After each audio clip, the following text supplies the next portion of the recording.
Bismillah, Assalamualaikum warahmatullahi wabarakatuh. Perkenalkan, nama saya Putri Nabila. Di sini saya akan membuat video pembelajaran pada mata kuliah Ikatan Kimia. Selamat Nah, menyaksikan. jadi Di sini ada soal yaitu nomor satu. Sisa dari supernova E010272 yang berjarak 2000 tahun cahaya dari bumi diketahui memiliki kandungan oksigen miliaran kali lebih banyak dibandingkan dengan kandungan oksigen yang ada di bumi.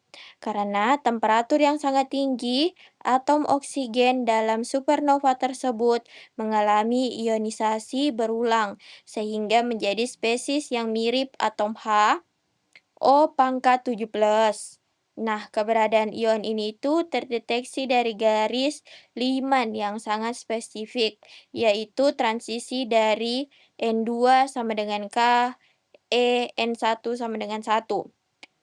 Nah, ditanyakan, hitunglah panjang gelombang garis Lyman ion O pangkat 17 tersebut jika diketahui tetapan Rayback-nya itu sama dengan 1,00974 kali 10 pangkat min 7. Nah, jadi eh ion O17 ini itu disebut dengan hydrogen-like atau mirip atom hidrogen karena dia hanya memiliki satu elektron. Karena itu, kita menggunakan rumus Rayback untuk menentukan panjang gelombang cahaya yang dipancarkan pada saat elektron ini berpindah tingkat energinya. Nah, pada soal kan elektron itu mengalami transisi dari tingkat energi, yaitu N2-nya berarti sama dengan 2, terus ke N1-nya berarti sama dengan 1. Nah, perpindahan ini tuh dikenal sebagai garis Lyman pertama yang menghasilkan radiasi berenergi tinggi. Sehingga rumus yang kita gunakan yaitu 1 per panjang gelombang sama dengan R kali Z pangkat 2 terus dalam kurung 1 per N1 pangkat 2 terus dikurang 1 per N2 pangkat 2. Nah, di mana R-nya itu adalah tetapan Rayback sebesar 1,0974 kali 10 pangkat 7, terus Z-nya itu adalah nomor atom oksigen yaitu 8, terus N1-nya sama dengan 1 dan N2-nya sama dengan 2.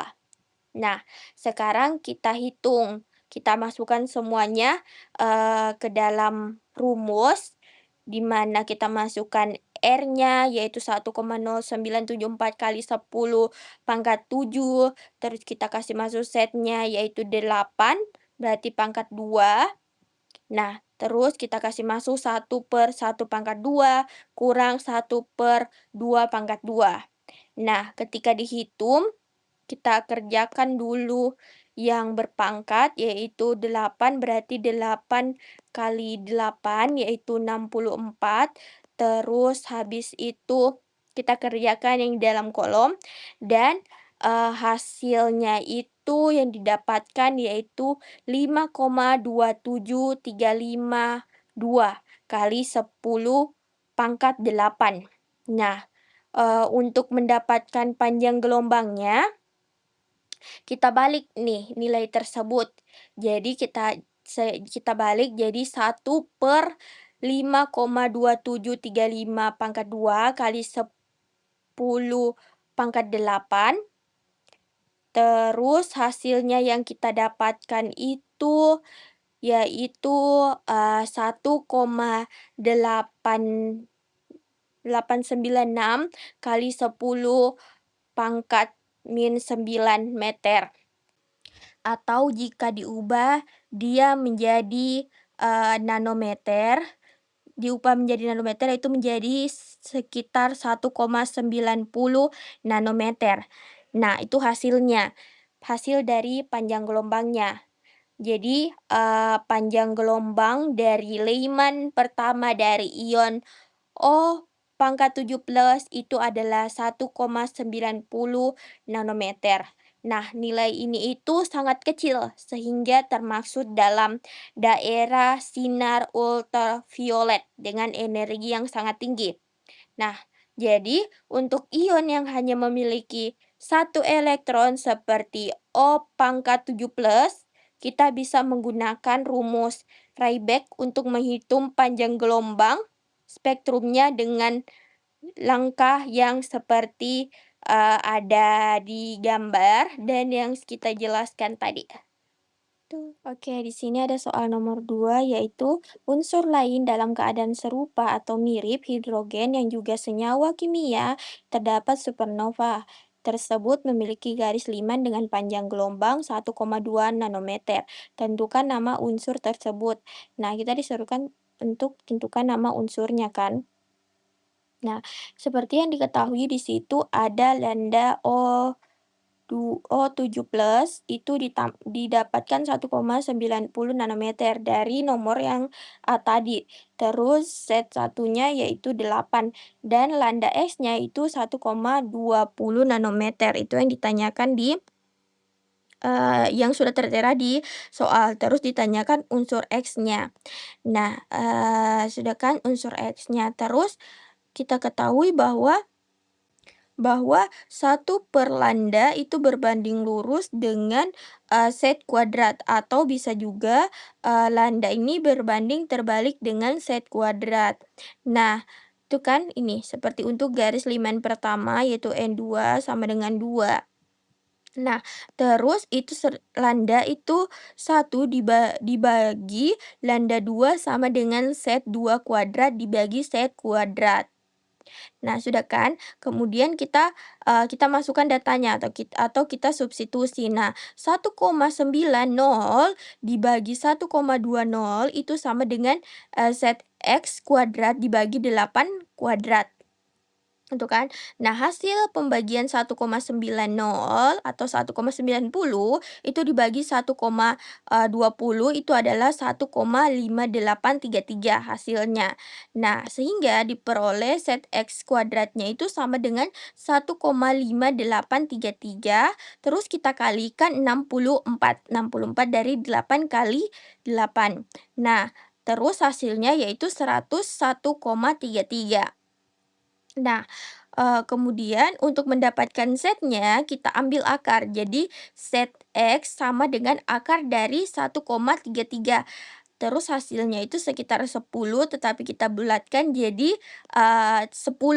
Nah, kita cari tahu 10 kan, jadi nomor atom 10 itu unsur apa? Dan ternyata nomor atom 10 yaitu unsur neon. Neon toh, jadi unsur yang dimaksud dalam soal ini yaitu unsur neon. Dan kita bisa lihat bahwa semakin besar atom, maka panjang gelombangnya semakin kecil. Ini sesuai dengan konsep bahwa lambda ini berbanding terbalik dengan set kuadrat ya. Boleh dilihat cara-caranya dan langkah-langkahnya di gambar. Jadi untuk soal nomor 2 di sini katakan amalkan bentuk geometri molekul senyawa berikut berdasarkan teori Vesper serta tentukan yang mana yang bersifat polar dan non-polar. Nah, di sini ada 3. Yang pertama itu SO2, terus ada CFE4, terus ada CRF3. Nah, itu kita harus tahu dulu langkah-langkahnya untuk menentukan geometrinya. Yang pertama, kita tentukan dulu atau pusatnya atau A-nya. Terus kita menghitung atau yang terikat atau S-nya. Terus kita menghitung pasangan elektron bebasnya atau E-nya. Dan kita menentukan tipe Vespernya, tipe apa. Terus kita menentukan bentuk molekulnya dan kita menentukan dia polar atau non-polar dari bentuknya. Nah, langsung saja ke bagian A, SO2. Nah, SO2 itu kita ketahui bahwa atom pusatnya itu otomatis S. Nah, terus jumlah elektron yang terikatnya itu dia otomatis dia 2 dong. dia 2. Jadi X-nya itu dia 2. Dan elektron valensinya atau valensi S-nya itu sama dengan berarti 6. Berarti dia elektron valensinya dia 6. Nah, sulfur yang membentuk 2 ikatan dengan oksigen, sehingga dia memakai 2 pasangan elektron. Jadi, sisa elektronnya itu menjadi satu pasangan bebas. Jadi tertinggal. Dia punya pasangan bebasnya. Nah, E-nya itu sama dengan 1, atau jumlah pasangan elektron bebas pada atom pusatnya, dia memiliki 1. Nah, terus tipenya itu, sehingga kita tahu tipenya, dia kan dua atomnya terikat, jadi tipenya AX2E. Nah, otomatis bentuk dasarnya itu kita ketahui bahwa dia trigonal planal. Nah, trigonal planal bentuk dasarnya. Nah, tetapi karena dia memiliki satu pasangan bebas, maka bentuk molekulnya itu dia akan menjadi bengkok. F-nya itu dia bengkok. Jadi bentuk bengkok ini dia otomatis kalau dia bengkok dia tidak simetris dong.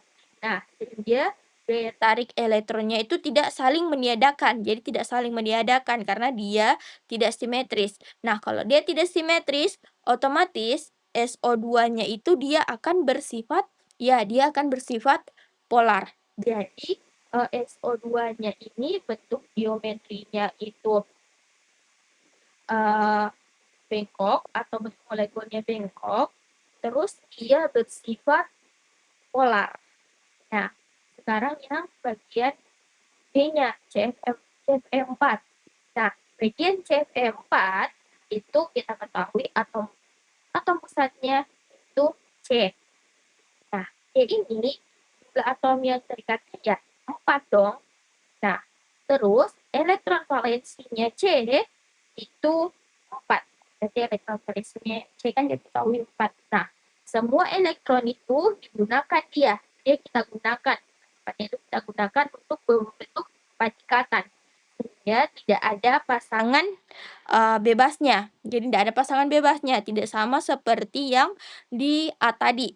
Nah, terus untuk jadi E-nya itu atau pasangan bebasnya itu tidak ada, jadi 0. Nah, otomatis dia kan 4 jumlah atom yang terikat. Jadi AX-nya itu 4. Nah, karena dia domainnya ini kan 4. Nah, kita bisa tentukan bahwa dia ini molekul tetrahedral. Jadi bentuknya itu tetrahedral. Nah, bentuk tetrahedral ini kan simetris ke segala arah. Baik dia di kanan ke kiri dia simetris. Jadi kalau dia simetris, sehingga momon dipolnya itu saling meniadakan dong. Jadi CFE4 ini kita bisa simpulkan bahwa dia bersifat non polar. Tidak sama kayak di A tadi, dia bersifat polar karena dia tidak simetris, dan sedangkan yang di B ini dia simetris, maka dia non polar. Terus yang bagian C-nya. Nah, di bagian C ini itu CL4 CLF3. Ini bagian CLF3. Nah, di mana kita lihat bahwa dia memiliki atom pusat yaitu Cl. Dan jumlah atom yang terikatnya di situ dia ada 3 dong. Nah, Cl ini dan elektron valensi Cl itu adalah tentukan. Nah, jadi Cl ini itu kan membentuk 3 ikatan, sehingga memakai 3 pasangan elektron. Nah, ada 3 pasangan elektron, jadi sisa elektronnya itu kan jadi sisa 2 pasang elektron. Jadi tidak ada 2 jumlah pasangan elektron bebas pada atom pusatnya. Nah, E-nya itu 2, elektron bebasnya 2. Jadi sehingga tipenya itu AX3E2. Nah, domainnya otomatis berapa? Ya, domainnya otomatis dia ada 5. Jadi, bentuk dasar trigonalnya itu di piramida. Tetapi, awalnya dia di piramida, trigonal di piramida. Tetapi karena ada 2 pasangan bebas, maka bentuk molekulnya menjadi T-shape. Nah, bentuk ini itu dia otomatis tidak simetris, tidak sama pada bagian B tadi simetris. Nah, kenapa dia tidak simetris? Karena dia adanya pasangan bebas. Dia mempunyai pasangan bebas. Nah, sama juga di bagian A tadi, dia mempunyai pasangan bebasnya itu satu, makanya dia tidak simetris. Dan di C tadi dia mempunyai pasangan bebasnya yaitu dua, makanya dia tidak simetris. Sedangkan di bagian B dia tidak memiliki pasangan bebas, makanya dia simetris. Nah, karena dia tidak simetris, maka sehingga momen dipolnya ini itu tidak saling meniadakan. Nah, otomatis kalau dia tidak simetris, maka dia akan bersifat polar. Ya, dia bersifat polar. Gitu ya. Kesimpulannya bahwa SO2 dia bengkok itu polar. Terus CFE4 itu bentuknya tetrahedral dan sifatnya dia nonpolar. Dan yang ketiga yaitu ClF3 itu dia T-shape. Jadi otomatis dia polar. Maka itu pertama itu kita tentukan dulu A-nya atau besarnya, terus kita tentukan dulu jumlah atom terikatnya atau S-nya, dan kita tentukan dulu itu E-nya atau jumlah pasangan elektron bebasnya pada atom pusatnya. Terus kita cek dia simetris untuk menentukan dia polaritasnya. Oke, lanjut ke nomor 3. Nah, sekarang ada soal nomor 3 yaitu, soalnya yaitu ramalkan bentuk geometri molekul berikut berdasarkan teori hibridisasi, yaitu pada molekul XeFe4, SF4, dan PCl3 serta kita tentukan sifat kepolarannya. Nah, dia itu ada beberapa langkah. Yang pertama kita harus tentukan dulu, atom pusatnya, yaitu A-nya kita tentukan di jumlah atom terikatnya yaitu X-nya, terus kita, hitung pasangan elektron bebasnya yaitu E-nya, dan kita hitung jumlah domain elektronnya yaitu X tambah E. Terus kita tentukan hibridisasinya dan kita tentukan bentuk molekulnya dan tentukan polaritasnya dia simetris atau tidak. Nah, untuk yang A yaitu XeFe4 di situ kita ketahui bahwa atom pusatnya yaitu A-nya yaitu Xe itu yang di tengah, terus X-nya itu ada 4 atau atom terikatnya, dan otomatis elektron valensi Xe itu kan ada 8 kan. Nah, terus Xe ini kan membentuk 4 ikatan dengan F, ini kan seperti di gambar yang warna ungu, jadi sehingga dia itu memakai 4 pasangan elektron. Nah, sisa 4 elektron ini itu menjadi 2 pasangan. Jadi ternyata dia punya 2 pasangan bebas karena sisa 4 elektron itu menjadi 2 pasangan bebas. Otomatis, E-nya atau pasangan bebasnya itu 2. Jadi kita jumlahkan domainnya yaitu 4 ikatan ditambahkan 2 pasangan, bebas. Nah, jadi hasilnya yaitu 6 hibridisasi, 6 domain, dan 6 hibridisasinya yaitu sp3d2. Otomatis kalau begitu hibridisasinya maka bentuknya oktahedral. Nah, karena ada 2 pasangan bebas, maka posisi pasangan bebasnya ini kan berada berlawanan atas bawah. Jadi dia bentuk molekulnya itu planar persegi, square planar.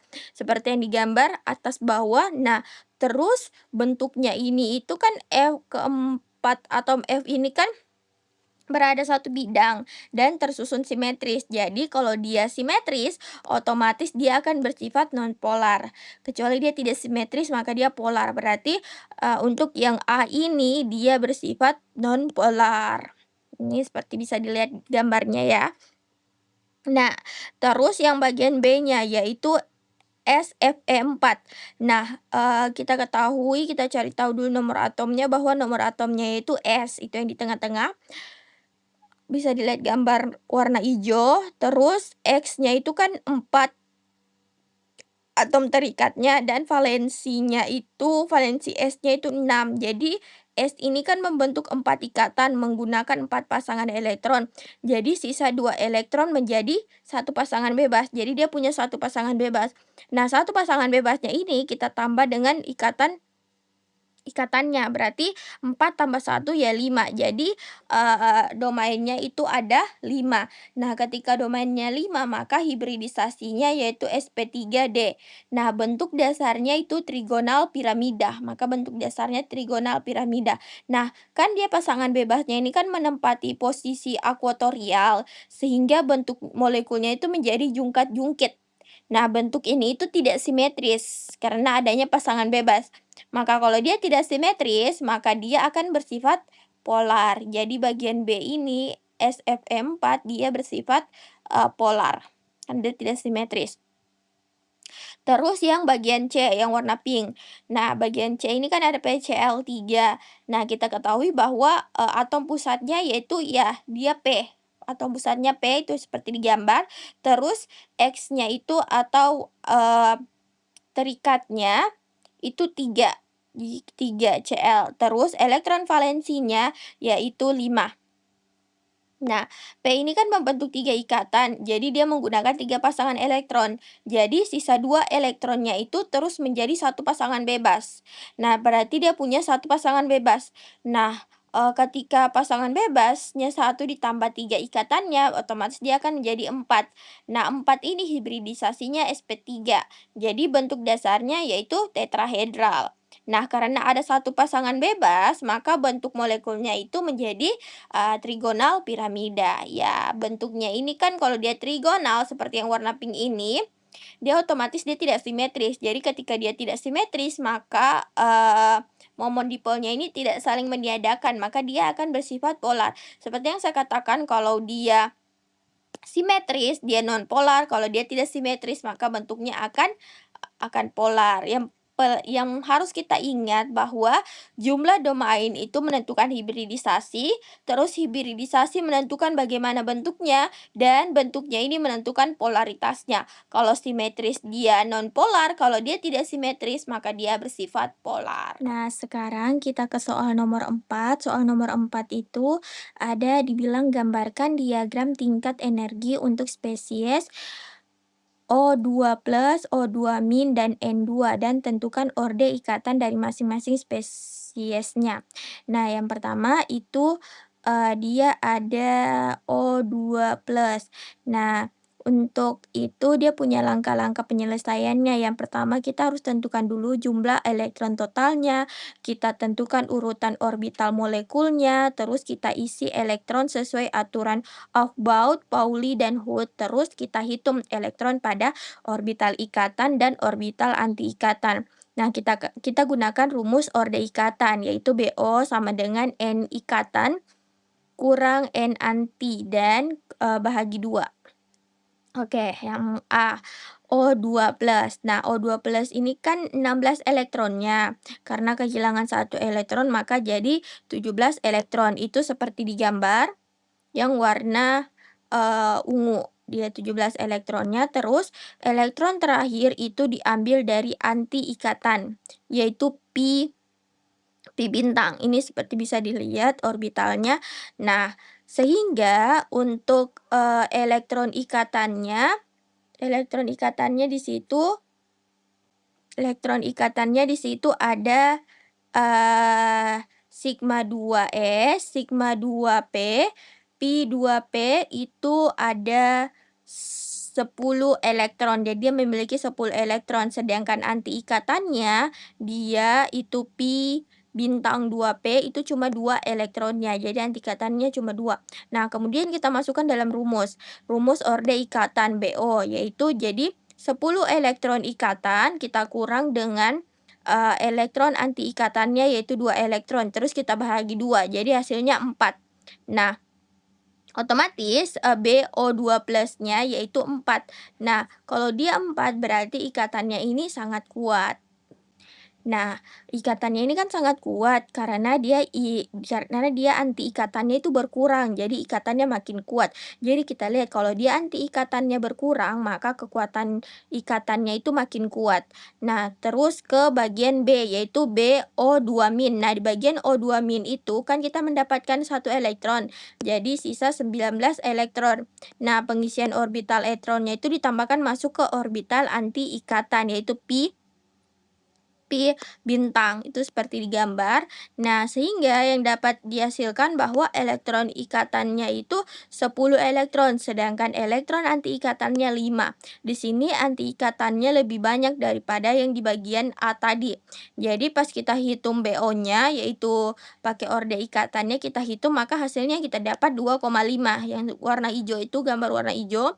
Nah, otomatis kalau dia 2,5, maka dia akan ikatannya lebih lemah.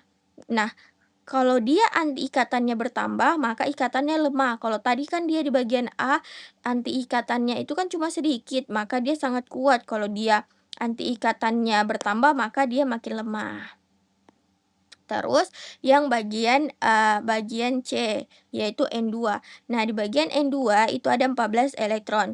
Nah, pengisian orbitalnya itu kita ikuti urutan khusus N2, yaitu pi sebelum sigma 2p. Nah, otomatis yang didapat hitung elektronnya yaitu ada 8 elektron. Kalian hitung boleh 2 ditambah 2 ditambah 2 ditambah 2. Jadi kita dapat 8 elektron. Sedangkan anti ikatannya kita dapat 2 elektron.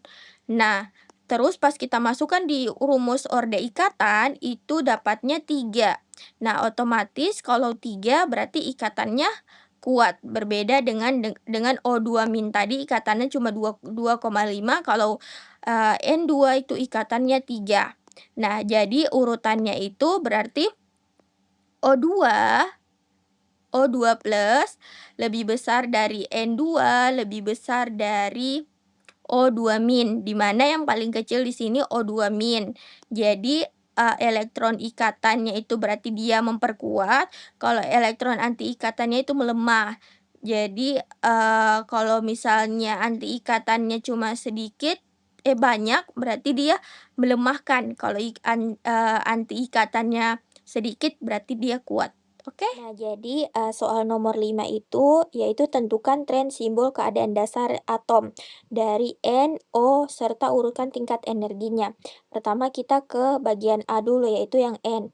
Nah, yang bagian N ini kan itu konfigurasi elektron N-nya itu kan nitrogen, itu dia 7. Nah, berarti dia ada 1s2, 2s2, 2p3. Nah, kita ini hanya fokusnya di 2p3. Nah, kemudian itu kita mulai lagi di nilai dasar orbital P-nya. Nah, untuk orbital P-nya itu kan ml itu sama dengan min 1, 0, tambah 1 itu seperti ada yang di atas tabel. Yang ada nomor -1, 0, 1 baru ml, ms. Kita buat tabelnya kan. Nah, sedangkan untuk bagian ms-nya itu plus 1/2 jika arah panahnya ke atas. Kalau dia arah panahnya ke bawah, dia itu -1/2. Nah, kita isi tabelnya. Cara mendapatkan kolom -1, kita isi tabelnya untuk cara mendapatkan kolom -1, 0, dan 3. Nah, karena ada 3 elektron, maka kita isi ke 3 orbitalnya. Kita ikuti aturan Hooke, di mana isi satu-satu dulu dengan spin sejajar. Kita isi satu-satu dulu kan dengan spin sejajar. Seperti ada itu di dalam tabel, contohnya itu -1-nya arahnya ke atas, terus 0-nya ke atas, dan satunya ke atas. Nah, itu sudah teman-teman lihat, itu kita hitung lagi cara menghitung ml-nya. Nah, rumus ml-nya itu jumlah semuanya. Jadi jumlah semuanya itu misalnya kan nomor satu ini kan, nah kita jumlahkan semuanya ini. Nah, untuk berisi itu kan, untuk kolom yang satu itu terisi semua di -1, di 0 terisi, dan +1 juga terisi. Nah, otomatis ini kita tambahkan semua, karena dia kan terisi semua.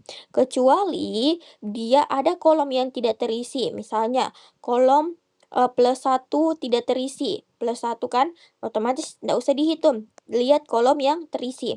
Nah, otomatis min satu terisi, nol terisi, dan satu terisi, itu kita jumlahkan semua, min satu tambah nol tambah plus satu itu hasilnya ya nol. Jadi untuk ml yang kolom pertama itu hasilnya nol. Itu cara menghitungnya ya. Nah, sedangkan cara menghitung ms itu jumlah spinnya. Jadi kita hitung jumlah spinnya. Nah, ini kan untuk ms-nya itu kan jumlah spinnya, di situ kan terisi 3 kolom, baru dia ke atas semua, berarti, plus 1/2 tambah plus 1/2 tambah plus 1/2. Maka hasilnya yaitu 3/2, karena kita jumlahkan semua yang spin ke atasnya, kecuali dia ada yang ke bawah, berarti dia min 1/2. Nah, itu di tabel ada kolom 1, 3/2. Nah, begitupun isi berikutnya, semuanya sampai selesai kita selesaikan dulu tabelnya ini. Nah, yang di nomor 2 ini kan dia terisi semua juga, tabelnya yang nomor 2 ini kan terisi semua, min satu terisi, nol terisi, satu terisi, jadi kita jumlahkan semua, berarti hasilnya juga nol. Betul, ms-nya juga kita jumlahkan semua, jumlahkan semua spinnya. Dia ada yang ke bawah berarti dia negatif, dia ke atas 2 berarti dia positif-positif. Kita sisa jumlahkan. Kita sisa jumlahkan, begitupun kita sampaikan kita sampai selesai sampai, kolom ke-20 ini ya. Nah, setelah itu, setelah sudah terisi semua tabelnya, kita menentukan nilai S-nya. Jadi dari nilai mx maksimumnya, itu mx maksimumnya yang kita dapat adalah 3/2. Maka, hasil S yang kita dapat yaitu 3/2. Terus habis itu kita tentukan nilai L-nya. Nah, sudah kan itu kita sudah tentukan ini kan, kita tentukan ms-nya itu ya, dan kita dapat yang nilai paling tertinggi yaitu 3/2, itu pun S-nya. Sekarang kita menentukan L-nya, karena ml hanya 0, kebanyakan di sini dia 0, terus dan tidak ada variasi ml lain, maka L-nya itu sama dengan 0. Jadi kita dapatkan L-nya itu 0, atau S-nya itu, nah L-nya itu 0. Terus tren simbolnya itu kita gunakan rumus 2S tambah 1 baru L. Nah, yang kita dapatkan sudah kan, S-nya kita dapat sudah toh, berarti otomatis kita taruh 2, terus S-nya kita isi 2/3 tambah 1 baru S. Jadi otomatis kalau dijumlahkan semua, 2 kali 2/3 tambah 1 yaitu hasilnya 4S. Jadi kita dapat dia 4S untuk tren simbolnya. Nah, itu kita sudah dapat tren simbolnya. Sekarang kita menentukan J-nya. Nah, seperti bisa dilihat untuk cara menentukannya itu sudah ada cara-caranya semuanya. Nah, untuk J-nya itu kan rumusnya J sama dengan L tambah S, terus L kurang S. Nah, karena yang kita dapat L itu hanya 0, berarti J-nya itu sama dengan S sama dengan 3/2, karena L-nya itu enggak ada. Jadi dia otomatis dia 4S 3/2. Itu ada yang digambar. Nah, sekarang kita urutan energinya. Karena hanya ada satu tren, yaitu 4S 3/2, otomatis ini ground sated. Ground sated. Nah, jadi kesimpulan akhirnya itu untuk N atau thermal simbolnya yang kita dapat yaitu S4 pangkat 3/2. Nah, inti biar gambarnya ingat itu kita lihat bahwa P3 itu semua orbitalnya terisi 1. ml pasti 0. Terus spin maksimumnya itu S besar. Pasti hasilnya selalu 4S 3/2. Oke? Ya, itu seperti yang kita sudah kerjakan. Boleh dilihat. Nah, sekarang kita bahas bagian B, yaitu O. Nah, pada bagian O sama juga, yang pertama kita, buat tabelnya dulu, kita tentukan microstate-nya.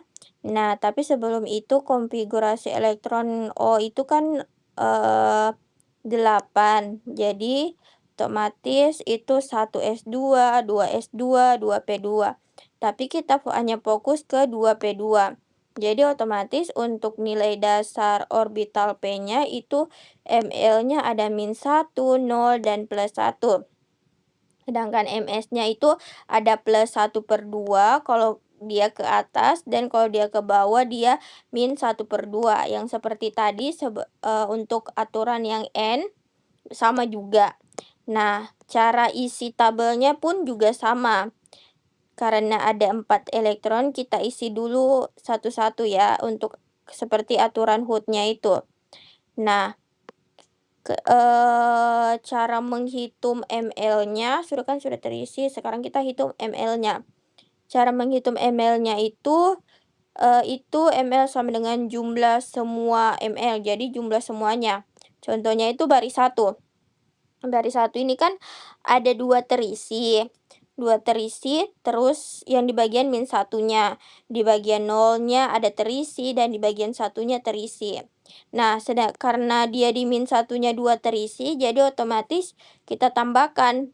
Berarti -1 tambah -1, berarti -2. Berarti hasilnya untuk kolom min 1 bagian pertama yaitu -2. Nah, sisa kita jumlahkan semuanya, berarti -2 tambah 0 tambah 1 itu sama dengan -1. Jadi untuk kolom pertama, ml-nya kita dapat -1. Begitupun juga untuk kolom kedua sampai kolom berikutnya. Sisa kita tambahkan, dan kita lihat yang mana terisi kolomnya. Nah, kemudian kita itu cara menghitung ml-nya tadi ya, sedangkan kita cara menghitung ms-nya. Nah, untuk cara menghitung ms-nya itu jumlah spin-nya. Jadi misalnya yang barisan satu itu kan, ada ini terisi, bagian di atas terisi, min satunya terisi untuk ke atas dan yang ke bawah. Begitupun juga nolnya dan satunya. Nah, kan, untuk yang min satu itu kan ada 2 terisi, dia ke atas dan ke bawah, sisa kita jumlahkan saja, berarti +1 tambah -1 itu hasilnya 0 kan. Nah, terus di bagian yang 0 itu ada terisi, dia ke atas, jadi otomatis +1. Dan di bagian 1 itu terisi juga, dia ke atas, jadi otomatis +1, sisa kita jumlahkan saja. Kan tadi yang di bagian -1 kan tidak ada, sudah habis jadi 0. Jadi kita jumlahkan, +1 tambah +1 itu hasilnya ya 1. Begitupun juga contoh yang bagian 2. Bagian 2 di mana dia ada ke atas, terus juga ada yang ke bawah dan ada yang ke atas, sisa kita jumlahkan semua kan. Nah, kemudian jadi ms itu bisa -1, 0, dan 1 ya, kita lihat kan. -1, ada 0 dan 1. Nah, jumlah mikroskop microstate-nya itu kan kita gunakan kombinasi. Jadi 6 tambah 4, dalam kurung 6 kurang 4 itu kan 15 sebenarnya. Tetapi karena ada yang satu tidak valid atau tidak efektif, jadi sisa 14 microstate-nya saja. Nah, habis selesai kita isi semua kolomnya ini, sudah kita tentukan ml-nya dan kita tentukan ms-nya, kita hitung sudah. Yang pertama itu bagian L. L-nya itu kan yang paling besar di sini yang kita dapat itu 2. 2 untuk yang D kan.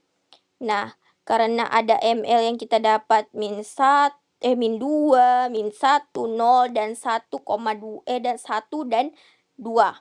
Tuh seperti ini ml-nya, terus S-nya -1, dan ms-nya kita dapat -1, 0, dan 1. Jadi otomatis kita dapat sehingga tren simbolnya itu dia 3D dan J-nya itu kita dapat 1,2,3. Nah, sedangkan L-nya jadi sorry sorry, jadi otomatis kita dapat simbolnya itu ini, itu D-nya kan ada 3D1, 3D2, 3D3, oke. Nah, itu yang bagian satu. Sekarang kita ke bagian 2 untuk yang P. Nah, untuk yang P, itu kan L sama dengan 1 yang kita dapat. Nah, berarti yang paling tingginya itu -1, 0, dan 1 kan? Nah, berarti untuk, spin-nya itu berarti -1 dan ms-nya itu -101. Jadi tren tren simbolnya itu 3P dan kita dapat J-nya itu 0,1,2. Otomatis dia jadi 3PO. Jadi 3P1 dan 3P2. Kita ambil yang 3P2 ini. Oke. Terus yang ketiga ini kan, L kan tadi ada L2, L1, dan L0, itu kan. Jadi kita yang ke L0. L0-nya ini kan otomatis ml-nya 0 dong, terus L-nya juga 0, dan ms-nya juga 0. Jadi sehingga simbolnya itu kita dapat 1s0. Nah, berarti urutan energinya itu dalam aturan Hooke-nya S terbesar paling stabil, terus jika sama L itu terbesar untuk P4 lebih dari setengah penuh, itu sama dengan J terbesar paling stabil. Sehingga kita dapat urutan simbolnya itu pertama yang paling besar dulu 3P2, baru itu 3P1 lebih besar, baru habis itu 3P P0, terus habis itu 1D2 dan 1SO0. Jadi, keadaan dasar atom atom O itu adalah 3P2. Oke, dan yang harus kita ingat itu P4 itu sama dengan banyak variasi ml-nya. Beda dengan P3 tadi. Dan cari ml dan ms-nya itu dari tabel ya. Dan terus kelompokkan jadi L dan S. Terus kita gunakan aturan Hooke. Oke, itu saja yang bagian nomor 5 ini yang O dengan N-nya tadi bisa dilihat perbedaannya kan? Dilihat baik-baik gambarnya dan, alur-alurnya. Jadi itu saja video pembelajaran saya untuk ikatan kimia. Ada soal dari nomor 1 sampai nomor 5. Bila ada kesalahan mohon dimaaf, kurang dan lebihnya, saya minta maaf. Wabillahi taufiq wal hidayah. Wassalamualaikum warahmatullahi wabarakatuh. See you next time.